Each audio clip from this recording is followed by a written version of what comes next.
Hi and Assalamualaikum to all my fellow friend and our Sir Hazim. Today my group and I will present about our topic, which is vector or scalar in engineering.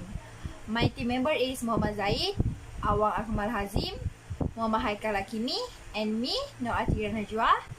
We are from class DE1B. Okay, I will start present with my part, which is introduction. Vectors are used in engineering mechanics to represent quantities that have both a magnitude and a direction. Many engineering quantities such as force, displacement, velocities, and acceleration will need to be represented as vector for analysis. Vector quantities contrast with scalar value such as mass, area, or speed, which have a magnitude but no direction. Next, basic vector or scalar. Vector quantities have two characteristics, a magnitude and a direction. But scalar quantities have only a magnitude. When comparing two vector quantities of the same type, you have to compare both the magnitude and the direction. For scalar, you only have to compare the magnitude.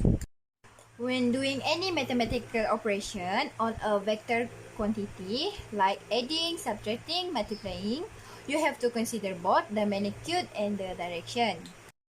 This makes dealing with vector quantities a little more complicated than scalar. As you guys can see in the picture, have a simple explanation about scalar and vector. Okay, that's all from my part. I will pass this presentation to Awang Akmal Hazim. He will continue our presentation group. Thank you. Hello sir, my name is Awang Akmal Hazim bin Awang Ali. Today, I will present what is engineering and vector or scalar in mechanical and how engineers use a scalar. What is engineering? Engineering is the art and science concerned with the practical application of scientific knowledge, as in the design, construction, and operation of roads, bridges, buildings, and machines. Second, the combination of art and science by which the materials and power of nature are made useful to mankind. Next, application and advancement of skills based on mathematics, science, and technology, integrated with business and management. Next, I will present vector or scalar in mechanical engineering. How engineering use scalar. Firstly, they convert a physical problem that describes the real world to a mathematical problem that deals with number.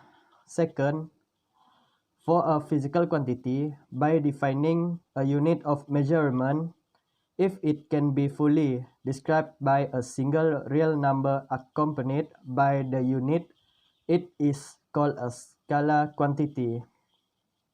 Third, scalar quantities only possess magnitude. The plus minus sign of the scalars just indicate increase or decrease of the magnitude.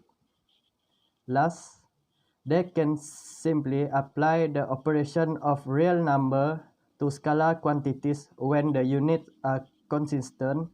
That is how we conduct our calculation on scalar quantities. Thank you, sir. I will pass my present for next person. Hi, my name is Muhammad Zaid bin Fairol. I would like to present about how engineering use vector. Such physical quantities are called vectors. Furthermore, there are physical quantities, each of which has a magnitude and involves two directions. We call them tensors. Tensors are natural extensions of vectors. The vectors in Newtonian mechanics arise because of the fact that our space is 3D. Vector physical quantities have directions. The operations of addition, subtraction, multiplication, and division of real numbers that work for scalar quantities cannot be simply applied to vectors. Next, mathematical solution with drawing. Example 1. In a ship unloading operation, a 8,000 Newton automobile is supported by a cable. A rope is tied to the cable and pulled to center the automobile over its intended position. What is the tension in the rope? Haikal will continue the solution from this question. Thank you. Right, thank you Muhammad Zaid for your explanation. My name is Muhammad Haikal Hakimi. I will continue the solution for the question. Alright. Solution number 1 is construct a free body diagram for the particle at A. Alright. And the second one is apply the condition for equilibrium. Alright. And the third one is solve the unknown force magnitude. So you can see in this slide how the solution be made. Alright. Last but not least, the conclusion for our presentation is, in the end, we already know what the difference between vector and scalar. Right? Last, we also can learn how to apply vector and scalar in engineering, such as mechanical engineering in their work, and also the solution in mathematical problem. Alright, that's all from our group presentation. Thank you for your time, sir, to listen to our presentation. That's all for us. Thank you.